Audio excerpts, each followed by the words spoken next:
right, we're back again. Maybe the last episode of the year. I mean, the Christmas tree's up. It's not quite Christmas, but we're getting close. I'm here with Jacob Stone, the Hamilton Community Foundation, and you're with Donor Services, right? Director of Donor Services. That is correct. And I thought you were excited because you're going to be on our little TV show, but you're just telling me before we turn the cameras on, you're already kind of getting famous around here. Someone else more famous and with a bigger budget came already. Well, to be clear, it's not about me. It's about the Octagon house that we're in. It's definitely something that is to behold. And yeah, Clint Harp actually stumbled across our house while in Hamilton while shooting an episode of this show, Restoration Road, nearby. So he just kind of walked in and he's like, hey, this is a cool Octagon house. Do you mind if we film in here? And then it was like 4 hours later and they're like, oh, by the way, you're going to be on TV. I was like, oh my gosh. There you go. Well, you're going to be on our show now too. So 2 in 1 month. I remember coming to this house when I was there. I don't know if the Community Foundation was here at the time, but I was in elementary school. They used to bring us here on field trips and we'd go up the spiral staircase. So definitely a one-of-a-kind type of building in town. Definitely. It's we have been here in the Lane Hooven house, I believe, since the 70s. And the house was actually donated to the community a few years prior to that, but it was used for a little while for the American Red Cross. Okay, well, we got definitely a cool backdrop, cool house where you guys have the office, but let's talk about the Community Foundation. What exactly is the Community Foundation? So as a community foundation, we have 3 major roles to do in our community, and what that kind of boils down to in its most simplest form is that our charge is to gather gifts from our community, to take those gifts and to grow them, and then to use that growth to give back to the community. So in the past 72 years, we've been able to give back nearly $152 million to our community in the form of scholarships, grants, general community support, helping support our parks, helping support our kids. I mean, you name it, we've probably been involved somewhere along the line over the past 72 years, and we look forward to doing it forevermore.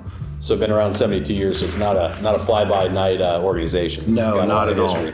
We actually are one of the earlier examples of community foundations coming into existence in the area. I believe the very first community foundation actually was founded in Cleveland, Ohio.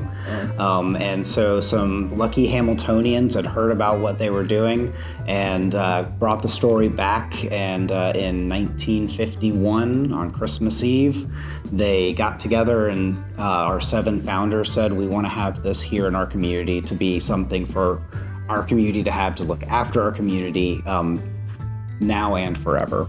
And it's a nonprofit, of course. No one's making money here. It's not a business. It's the employees here get paid for their work, but no one owns it, right? No, this is we have a board of community members that act as our governing body, just like any other nonprofit, and we specialize in helping fund nonprofits by giving people in our community the tool sets of a private foundation, hence the name Community Foundation. And when you say tool sets, kind of explain maybe some examples of what that would be, because I know there's a lot of people who may have a little bit of money they want to do something with or leave something to someone other than their family in a will, but sometimes it's more complicated than that. So give us some examples of how you guys can help out. So the long story short for us is, if you want to give back to the community, I always just tell people, call me. Let's talk about it, talk about what you want to do, and we'll see if the things that we can do match up with what you would like to see accomplished. And so it's very versatile and we can do a lot of different things, but things that we do a lot of include helping people facilitate more complicated gifts. So like if they want to support a smaller nonprofit or a church or something like that, but they want to do so in the form of like a stock gift, we can accept that gift, cash it out, and send it to the organization that person cares about. Other examples might be helping people set up things like a scholarship. We have a very, very comprehensive scholarship program, and we have scholarships for students here in Hamilton. We have student scholarships for Baden, but we also have scholarships for Fairfield and Ross and other area schools. And so if you want to give the gift of education to a young person, we actually manage those programs. And there's a lot that goes into that. The facilitation of the application process, reviewing those applications, that sort of stuff. We take care of all the details so that our donors can focus on helping those kids and getting to meet them and that sort of stuff. And I know one of the good things, instead of just giving a lump sum of money that goes straight to a nonprofit and then it gets spent, maybe pretty quickly, can't they give the money here and then spread it out over time so it's gaining interest and they actually can give more? Yeah, so that goes back to the second tenet of what community foundations do, and that's the second G of give, grow, gift, or gather, grow, gift. Sorry. So I'll say, do you edit any of those? No editing. But fantastic. Nobody's perfect. But it goes back to like that second G of growing the gifts. I actually like to use the example to illustrate the power of, an endowed fund, a fund that is here forever. So whenever people give to the foundation, we have the opportunity for them to say, I want this to be endowed and I want this to be around forever. And what that means is that we only give out the growth of that fund, and what that looks like could be different for everybody. For some people, it's a little bit more conservative and the gift grows a little bit more over time. For some people, it's a little bit more generous and it gives more on an annual basis. But the example I like to use of like how that really works is the example of Miss Georgia Lukes. Miss Georgia Lukes was a custodian at First Financial Bank, and she left a gift of $15,000 in her will to the Hamilton Community Foundation back in 1973. So that's 50 years ago. And so 50 years ago, she gives this gift of $15,000. Today, that fund has more than $45,000 in it from it just simply growing. And over the last 50 years, it's given more than $70,000 back to the community. In fact, every year, Miss Georgia Luke's fund provides about $2,000 in community grants, and it will continue to do that forever. And pretty amazing. Yeah. And it really is something I'd like to touch on. When I was a kid, most of my family were just working people. No one was really rich. I would think as someone endowing a scholarship fund, just the word endowment, I think, Rockefeller, someone very well off. And this is just a lady, I'm guessing modest means, that she's a custodian, who saved up a good chunk of money for her. In the 70s. $15,000 was a good chunk of money. Not that it's not today, but it's given $70,000 plus will give to every year in perpetuity. And so you don't have to be, a giant business owner with a lot of money to work with you guys, right? Yeah, we work with everybody where they're at.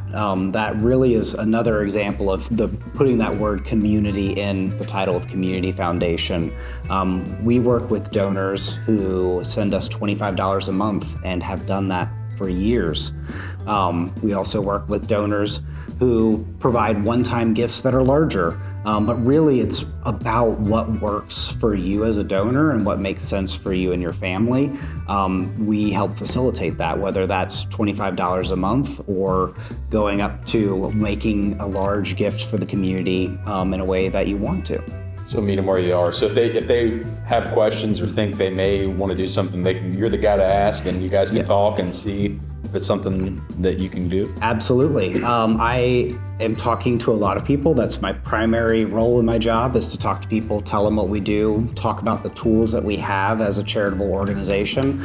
And what I tell people is, my discussion with you is going to be about what we can do, and my charge to you is to come back and tell me what you want to do.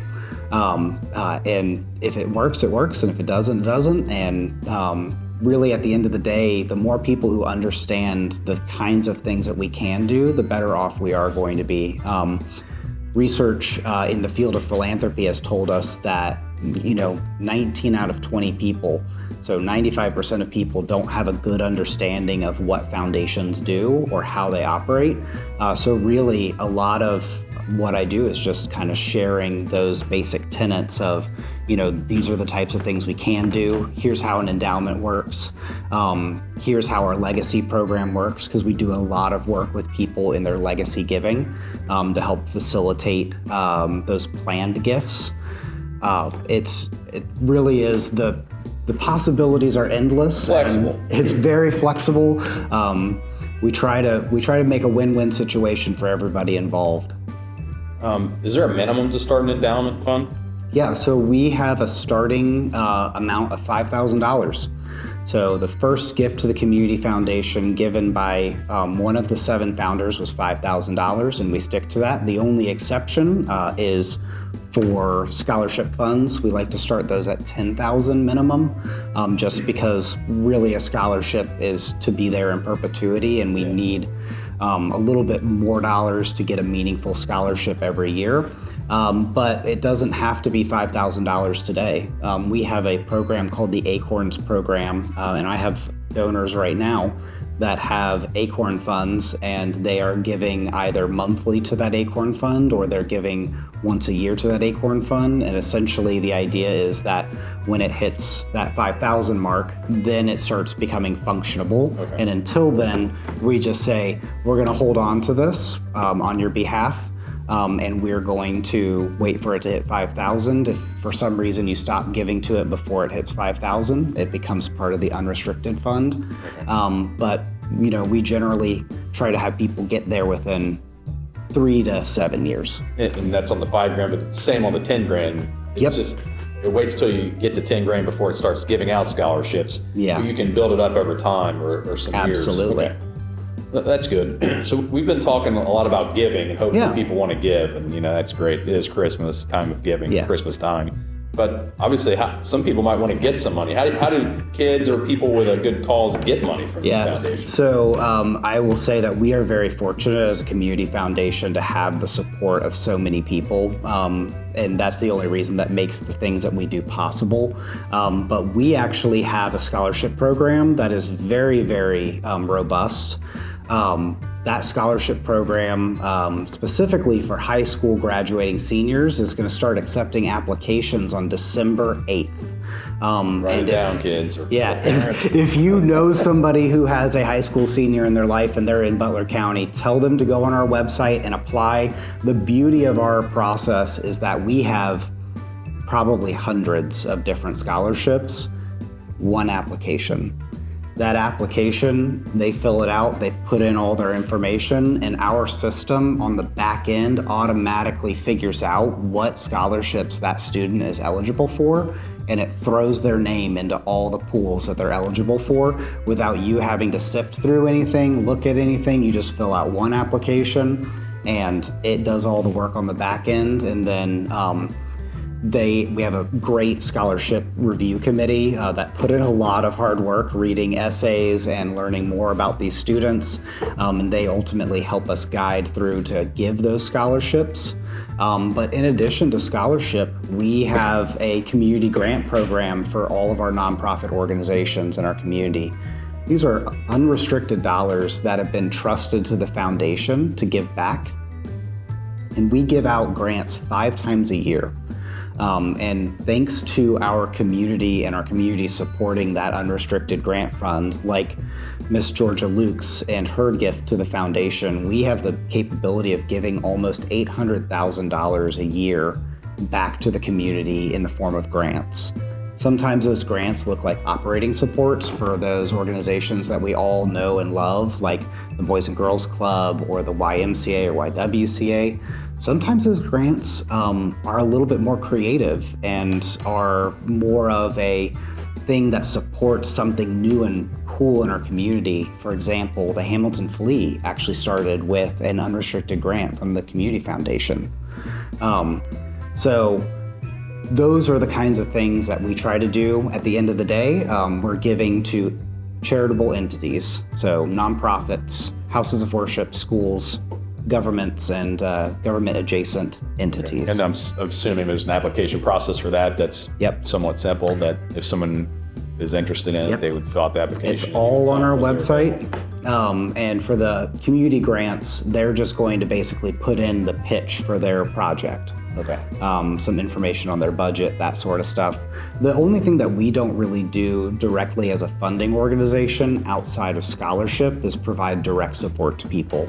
For that, we normally refer people to our partner organizations, whether that's through United Way's 211 or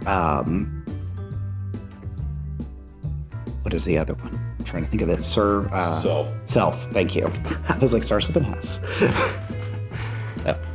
So you guys are, some of these places you're helping fund or getting grants, so you're helping in a variety of ways through the community, maybe in the background sometimes with funding and keeping everyone's money going. Yeah. There's one thing you told me when we had lunch a couple months ago that, I have a business and we do some, charitable giving, or we give to, different events. You said there was like a checking account. I could give a certain amount of money to you guys. And then when people ask me to support, their 5K walk or whatever for the kids, I can send them here. You guys take care of that. And it's a way of like budgeting our giving so we don't undergive or overgive or whatever. So it makes it more simple. That's probably one of our most popular tools. That's called a donor advised fund. I call it a charitable checking account because it's just a little bit more relatable. But donor advised funds act exactly like that.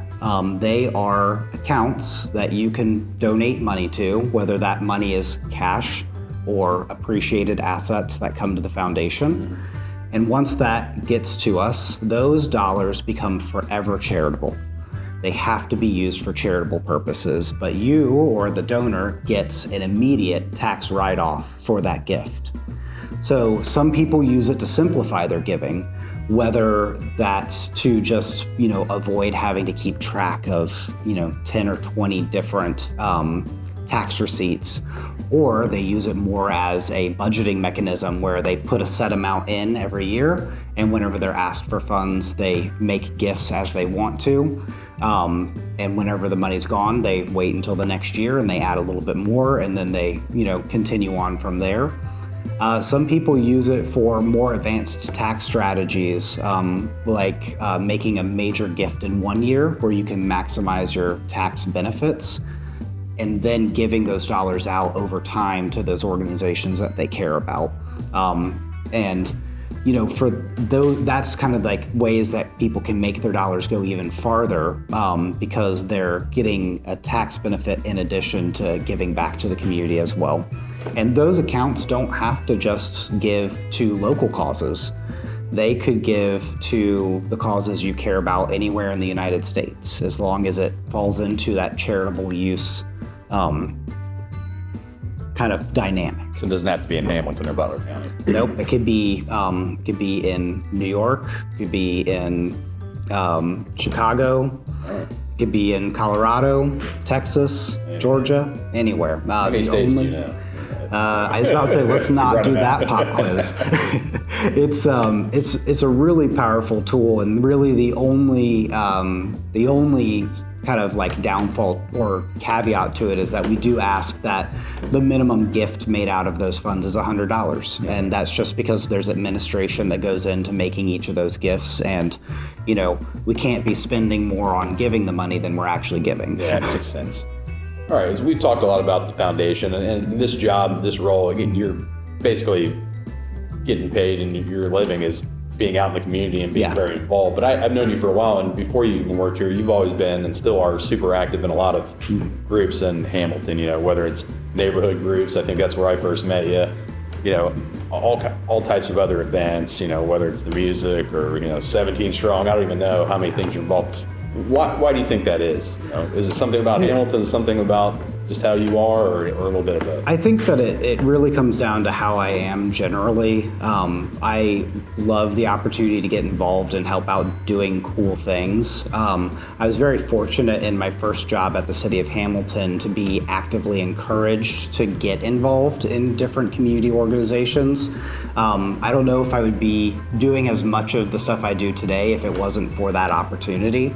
And so it was kind of like getting to go and do the photography at the concerts and having the ability to be so involved with organizations like the Fitton Center and the City of Sculpture that really kind of gave me insight to how these kinds of things come together and how they work. It's a lot more work than people think, I think, sometimes. It is. It is a lot more work than people realize, but whenever you see something like Sculpture Week come together, there's nothing more satisfying than seeing the hundreds of people coming down to watch sculptors carve in your community, or to see the little boy who the sculptors picked to be the subject of one of the 2 stone carvings. And just like the realization on his face whenever he's like, wait a second, that looks like me. And the artist looked at him and said, well, that's because it is.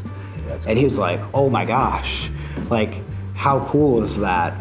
Or even for our larger events, things like Ice Fest and Operation Pumpkin, like getting to see so many people enjoy those events and get exposed to something new and different in our community.